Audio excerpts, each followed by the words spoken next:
एक मुलाकात ऐसी शख्सियतों के साथ जिन्होंने दिया है अपने जीवन को एक नया मुकाम। रूबरू कराएंगे ऐसी कुछ हस्तियों के साथ एक खास शख्सियत के साथ मुलाकात जयदेव पटेल के साथ नंबर 1 इंडिया न्यूज पर। नमस्कार व्यूअर्स, मैं जयदेव पटेल और आप देख रहे हैं नंबर 1 इंडिया न्यूज। आपका एक बार फिर स्वागत है एक खास शख्सियत के साथ मुलाकात प्रोग्राम में। आज का प्रोग्राम एक बार फिर मैं महाराष्ट्र की राजधानी मुंबई से कर रहा हूं और आज हमारे खास मेहमान है भारत के पूर्व राजनयिक अशोक सज्जनहार। अशोक सज्जनहार जी, आपका बहुत बहुत स्वागत है आज हमारे प्रोग्राम में। धन्यवाद। अशोक सज्जनहार जी, आपसे हमारा पहला सवाल है कि पाकिस्तान की मौजूदा हालात को देखते हुए क्या समझा जाए, आने वाले दिनों में पाकिस्तान किस तरफ बढ़ता हुआ नजर आ रहा है? पाकिस्तान के जो हालात हैं बहुत ही क्रिटिकल हैं, बहुत ही क्राइसिस सिचुएशन से गुजर रहा है पाकिस्तान, और ऐसा नहीं प्रतीत होता जो आगे चलते हुए उसमें कुछ भी सुधार होने की आसार नजर नहीं आते।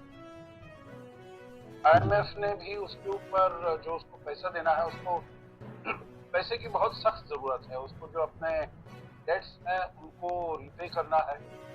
तो ऊपर टोटल अगर एक्सटर्नल डेट देखा जाए तो करीब $30 बिलियन, उसमें करीब $30 बिलियन से अधिक वो चीन को हो गए, और उसके अलावा उसका डोमेस्टिक डेट। तो अब IMF ने बहुत ही कड़ी शर्तें लगाई हैं, तो बहुत सारी उसको इंफॉर्मेशन देनी पड़ेगी और बहुत चीज़ों के दाम बढ़ाने पड़ेंगे, गैस का, एनर्जी का, पेट्रोल का, ऑयल का, फूड का। अपनी आर्मी का जो बजट है उसको कम करना पड़ेगा। ये बहुत सारी उन्होंने बंधन लगाए हैं, बहुत सारे अंकुश लगाए हैं पाकिस्तान की सरकार के ऊपर, जो बहुत ही मुश्किल आ रहे हैं उनके लिए। और उसके साथ इकोनॉमी के साथ साथ पॉलिटिकल भी बहुत दिक्कतें हैं। वहाँ पर शहबाज शरीफ सरकार है, वो पॉपुलर बिल्कुल नहीं है। इमरान खान उनके पीछे लगे हुए हैं और कह रहे हैं जो उनको गलत नाजायज तरीके से उनको बाहर किया था। तो इसीलिए पॉलिटिकल प्रॉब्लम है, इकोनॉमिक प्रॉब्लम है और स्ट्रक्चरल प्रॉब्लम है जी। तो हालात बहुत ही खराब है और आगे चलते हुए ऐसा नहीं नजर आ रहा जो उसका कोई जल्दी जी। अशोक सज्जनहार जी, सत्ताधारी जो पार्टी है PMLN के वरिष्ठ उपाध्यक्ष मरियम नवाज का स्टेटमेंट सामने आया कि मैं इस हुकूमत का हिस्सा नहीं हूं, मैं इस हुकूमत का हिस्सा तब होंगी जब PMLN की सरकार होगी। तो इसको किस तरह से समझा जाए? क्या पाकिस्तान में हो रही सियासत बदले की साजिश है और नवाज शरीफ की कुर्सी पर है मरियम की नजर? हाँ, अब अगर उनके अपने अंदर भी बहुत ऐसी डिस्कॉर्ड आ गया है, बहुत पड़ गई है, ये और भी बहुत दिक्कत की बात है।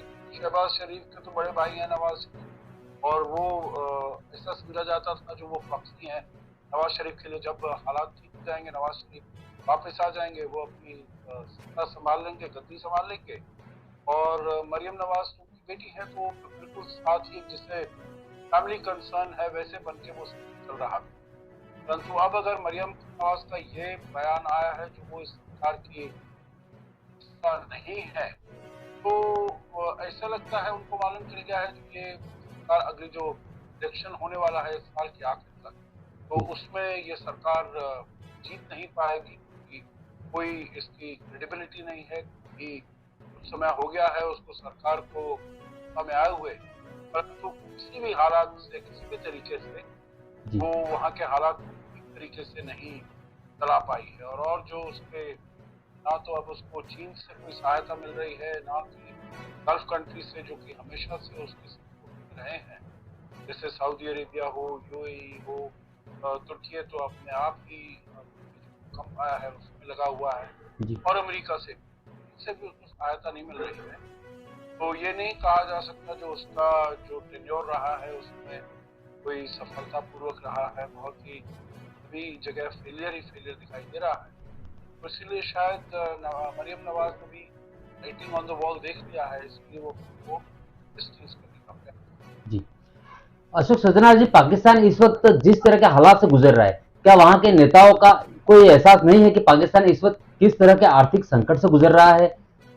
क्योंकि वहां के नेताओं के जो बयान सामने आ रहे हैं वो सिर्फ और सिर्फ आने वाले समय में जो इलेक्शन होने वाले हैं उसको लेकर के ही आ रहे हैं।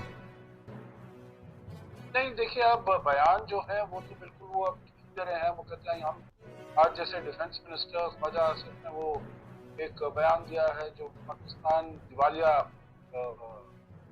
नेशन हो गया, दिवालिया देश हो गया है। तो आप सोच रहे थे जो हम बाद में डिफॉल्ट करने वाले हैं, हम पैसा नहीं दे पा रहे अपने डेटर्स को, अभी से हो गया है। और पहले उनके एक और मंत्री थे जो कहते थे जो पहले हम पाकिस्तान कहा जाता था जो वो 3 एज पर डिपेंड करता है, अमेरिका, अल्लाह और आर्मी। तो अब इसमें अमेरिका तो पैसा दे नहीं रहा, आर्मी कुछ कर नहीं पा रही है, तो अब तो जो इसका भविष्य है वो सब अल्लाह के ऊपर ही निर्भर है और कोई कुछ नहीं कर सकता। तो इसीलिए ये सब तो सबको मालूम ही था जो वहाँ के हालात बहुत ही खराब हो रहे हैं, बदतर हो रहे हैं। परंतु 2-3 चीजें हैं जो वो करनी चाहिए जो बिल्कुल कोई नहीं कर पाया है। वो बहुत ही शॉर्ट टर्म मेजर्स लेते हैं, जिसे कहा जाए उनका घाव है बहुत बड़ा है और उसमें अगर कोई सर्जिकल ऑपरेशन करने की जरूरत है उसकी जगह वो अपना ऊपर बैंडेड लगाते हैं। बैंडेड लगा लिया, $1 बिलियन इधर से ले लिया, $2 बिलियन और कहीं ले लिया और काम चला रहे हैं। और दूसरा है जो उनका वहाँ पर एक्चुअली उनकी इकोनॉमी अर्थव्यवस्था इतनी खराब है तो उनको उसमें बिल्कुल बहुत ही वो करना पड़ेगा, क्योंकि हर जो वहाँ पर आर्मी ऑफिसर्स हैं उनको इतनी ऐशो आराम की जिंदगी जो भी होता है वो जब रिटायर करता है किसी भी तबके का हो, और भी तबके, उनको सबको बहुत ही जमीनें मिलती हैं, पैसा मिलता है, बिजनेस मिलता है। अभी आर्मी वहाँ पर उनकी इतनी ज्यादा बिजनेस चल रहे हैं और कोई भी सभी के लिए उनके जो टैक्स कट्स हैं, टैक्स प्रोविजंस हैं, वो सब किए जा रहे हैं। अब जो ये BRI China Pakistan economic corridor है उसमें जो चीन से माल आया है वो सब ड्यूटी फ्री आया है जी। मतलब है जो कि प्रोडक्शन पहले पाकिस्तान में होता था बहुत चीजों का, वो क्योंकि वहां से चीन से ड्यूटी फ्री आ रहा है, यहाँ का इंडस्ट्री एकदम खत्म हो गया, इंडस्ट्री खत्म हो गया है, एम्प्लॉयमेंट खत्म हो गया है, प्रोडक्शन खत्म हो गया है। तो इसीलिए वहां पर बहुत गुर्बत है, बहुत अनएम्प्लॉयमेंट है और ये सब उनको देखना पड़ेगा। जो टैक्स कंसेशंस जो देते हैं अमीर आदमियों को, आर्मी को, लैंडलॉर्ड्स को, फ्यूडल लोगों को, जो पॉलिटिशियंस हैं उनको, तो ये देखना पड़ेगा जो उनको इसको कैसे कम किया जाए। और मेरे विचार से इसी में अभी तक ये पॉलिटिकल विल नहीं है जो वो इसको जैसे इकोनॉमी के ऊपर जो ऐसे स्ट्रक्चरल रिफॉर्म्स हैं, जो ऐसे हार्ड डिसीजन वो लेने में। जी आशीष सजना जी, आपसे मेरा एक क्लोजिंग क्वेश्चन है कि पाकिस्तान को लेकर तमाम एक्सपर्ट्स की जो राय है वो ये है, उनकी तरफ से मतलब ये कहा जाता है हमेशा कि पाकिस्तान के जो राजनीतिक दल हैं वो इस ताक में बैठे हैं कि कब चुनाव हो, कब हमें सत्ता मिलेगी। तो क्या उनका इंतजार और लंबा हो सकता है क्योंकि सीधे सैन्य सरकार या सैन्य शासन जो है पाकिस्तान में लागू हो सकता है?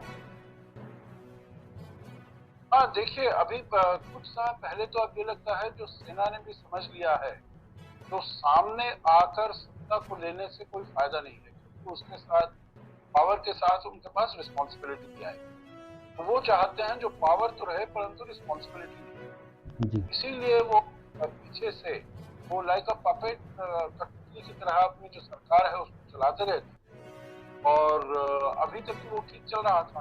परंतु अब इमरान खान ने बिल्कुल पूरी चुनौती दे दी है। जो पहले उनके आर्मी चीफ थे कमर बाजवा थे, उनको खुली चुनौती दे दिया है। जो उनके कहने से उनको हटाया गया है, इमरान खान को हटाया गया, तो आर्मी का भी जो दबदबा जो रोब था वो थोड़ा कम हुआ है। उसमें जो आउट ऑफ प्रोफाइल था जो वो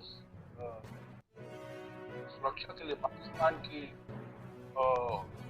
लोगों की उम्मा की सुरक्षा के लिए ये उसका बहुत जरूरी है, आर्मी बहुत जरूरी है। तो वो भी थोड़ा सा उसका रुतबा नीचे हो गया।